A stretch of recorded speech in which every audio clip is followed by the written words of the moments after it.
This was a train that had been circling the globe non-stop for 17 years. And if it ever stopped, humanity would cease to exist. Our story takes place in the future.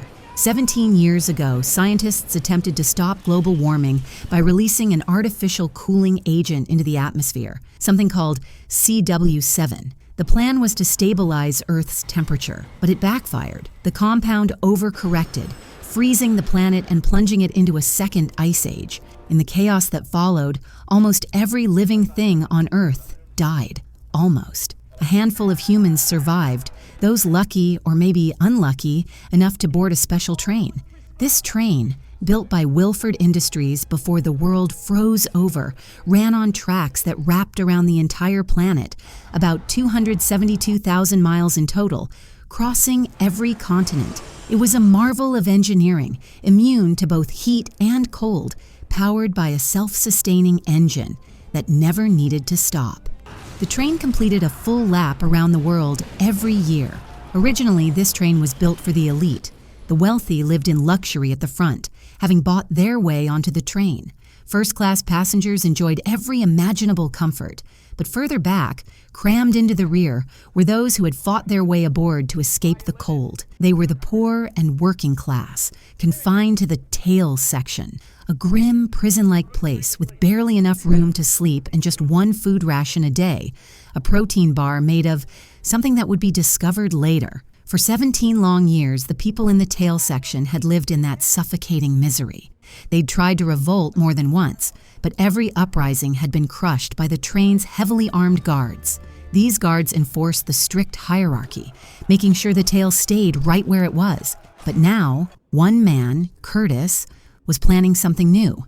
Under the guidance of an old mentor named Gilliam, Curtis was quietly organizing a rebellion. His goal: take control of the train by reaching its engine. Curtis wasn't acting alone. Someone was secretly helping him, hiding messages inside the protein bars. Today's message had one word: Minsu.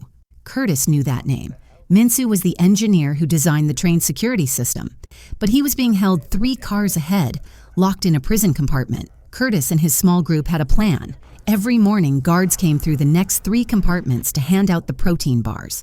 That's when the doors opened. Curtis would ambush them, break through to the prison car, and free Minsu, who could then help unlock the rest of the train. Some doubted the plan, afraid of the guards' guns. But Curtis believed that during the last rebellion, they had used up all their ammunition. Bullets were scarce, and now the guards carried empty guns, just for show. Among those in the tail was a teenage boy named Edgar, who idolized Curtis and helped however he could. The plan was set. They just needed the right moment. Meanwhile, a strange woman in a bright yellow coat arrived from the front of the train, posing as a medical worker. She inspected the children and chose 2 based on height, then forcibly took them away. One of the fathers, desperate to protect his child, threw a shoe at her. It struck her face, drawing blood. But she just smiled eerily and walked off with the kids. Soon after, a high-ranking official named Mason appeared. What happened next was horrific. On her command, the man's arm was forced outside the train. The freezing wind turned it solid in minutes. Then, crack, a hammer shattered his arm like glass. In a harsh, cruel voice, Mason declared, "This train moves only by the grace of Wilford, and the lower class, they belong beneath our boots. Rebellion is not an option." But instead of crushing the rebels' spirits, her cruelty only fanned the flames. The next morning, they were ready. When the guards arrived to hand out protein bars, Curtis made his move. The others froze in fear.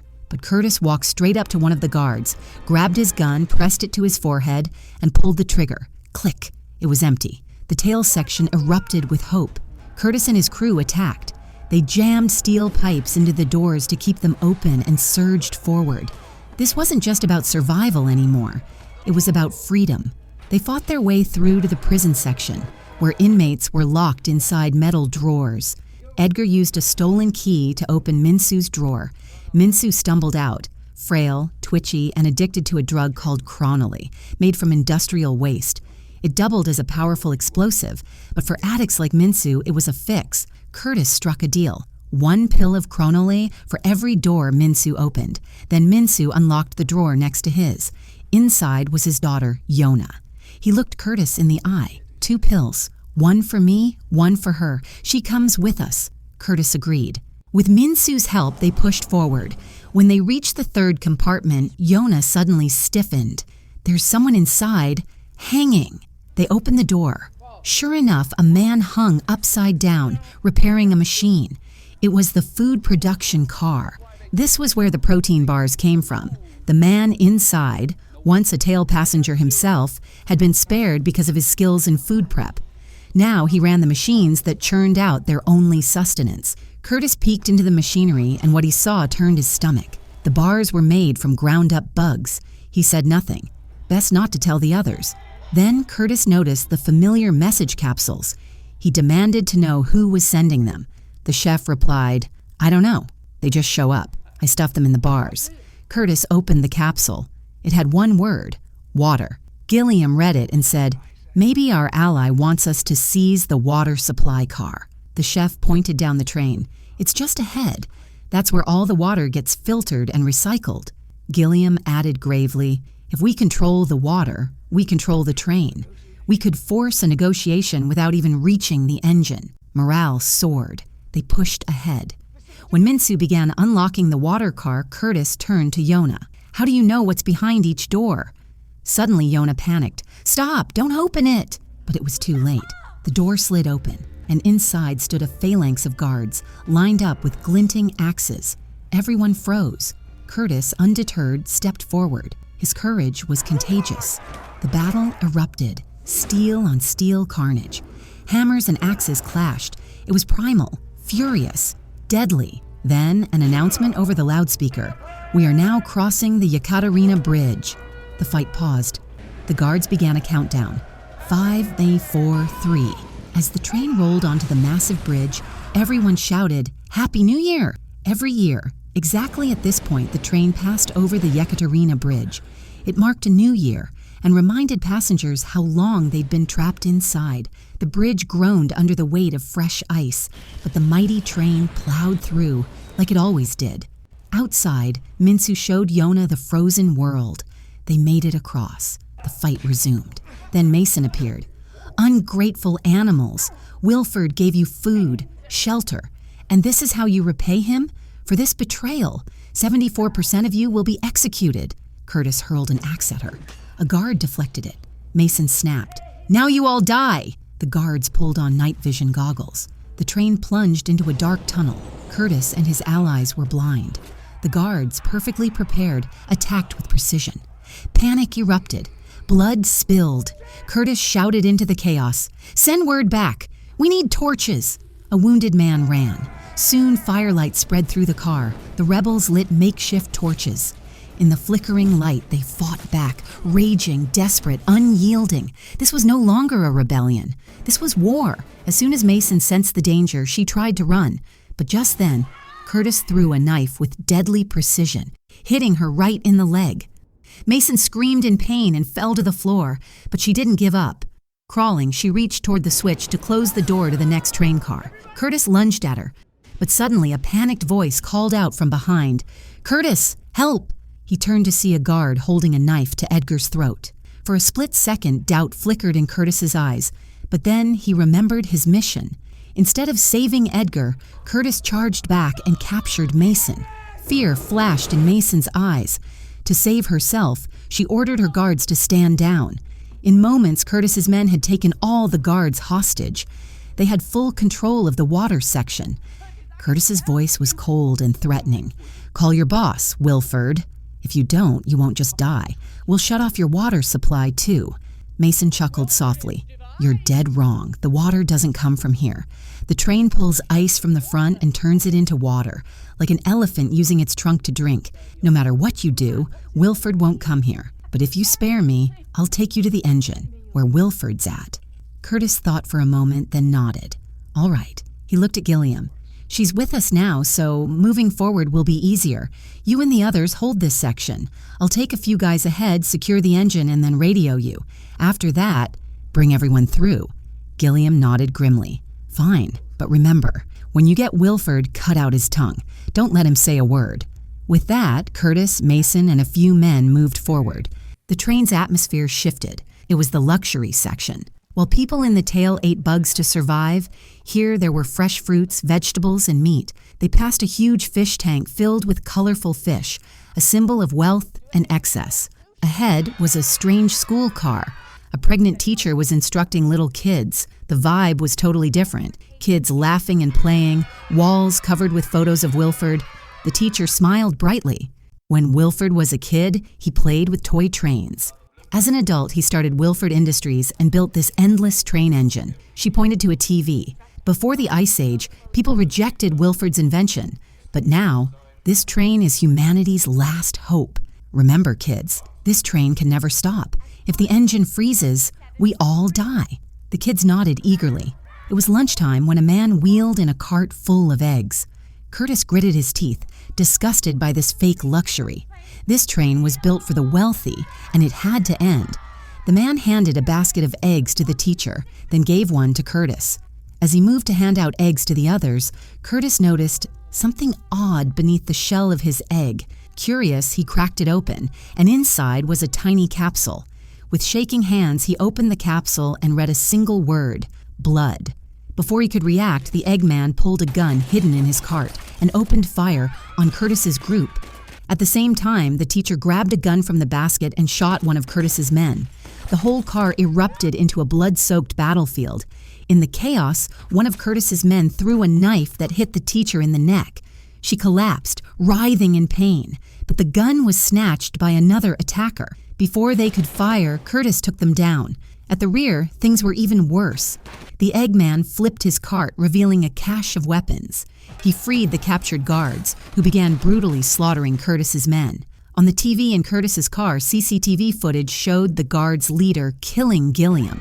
Rage boiled over inside Curtis. Grabbing a gun, he and his few remaining allies pushed forward. But now the guard's leader was after him too. A deadly chase had begun. In the next car, the rich lounged in luxury, glaring at Curtis's group with contempt.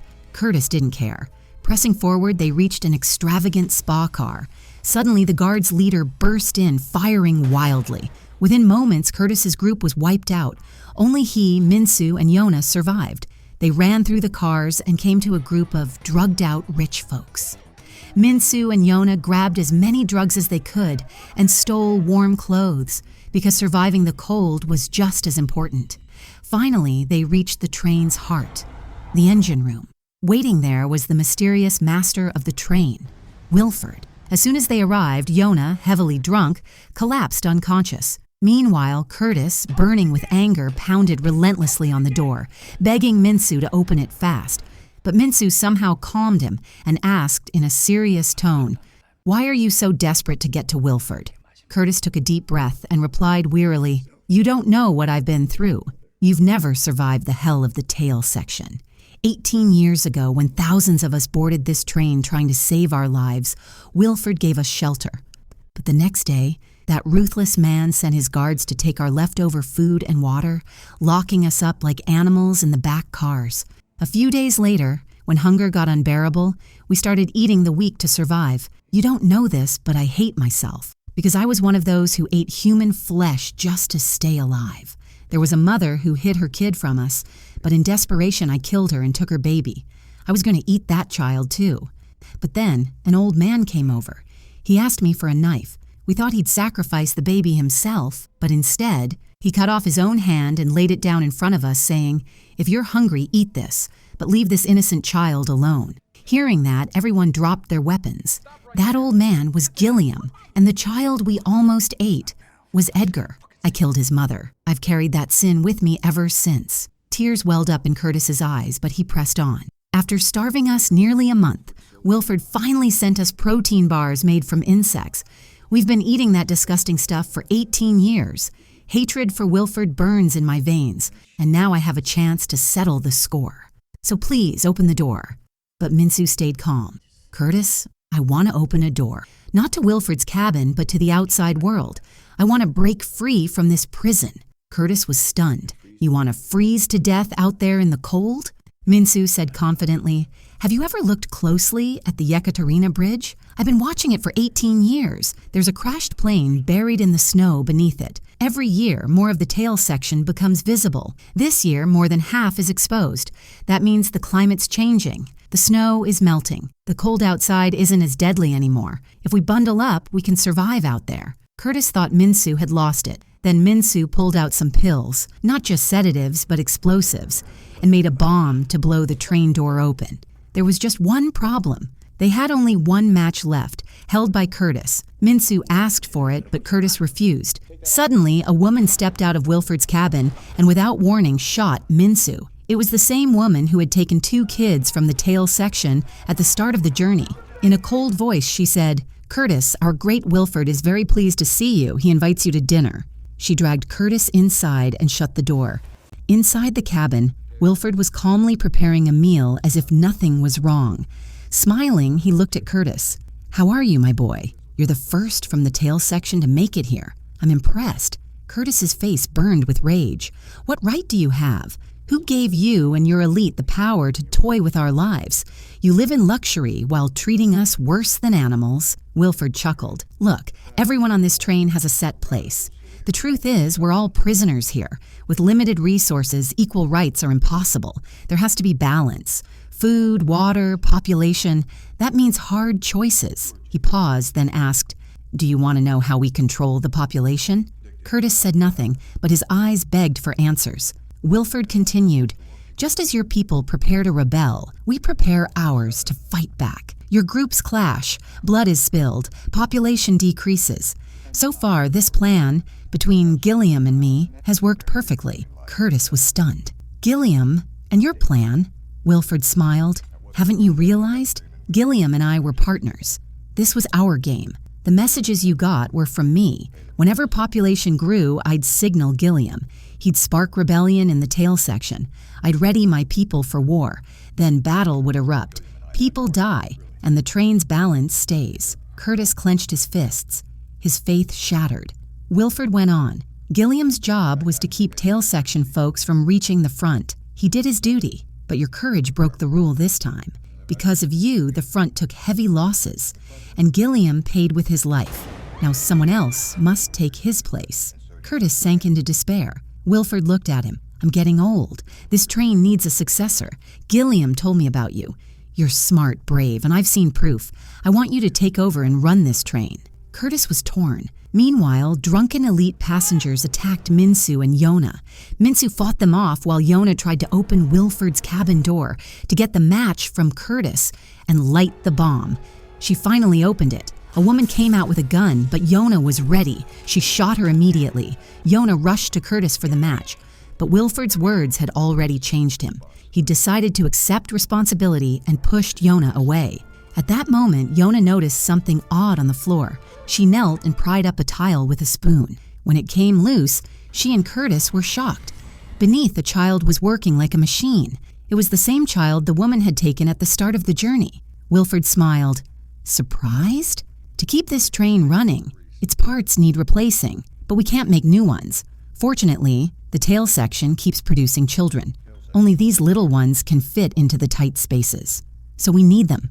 Seeing the cruelty, Curtis exploded in rage. He beat Wilford to death. Afterward, he gave Yona the match and risked his life to reach into the running machine and pull out the innocent child. Curtis lost his hand in the process. Yona lit the bomb, holding the child, and took shelter in Wilford's chamber. Minsu tried to shut the chamber door before the blast, but the switch failed and the door didn't close fully. Seeing this, Curtis and Minsu covered Yona and the child with their bodies. Suddenly, a massive explosion rocked the train. The blast shattered the doors.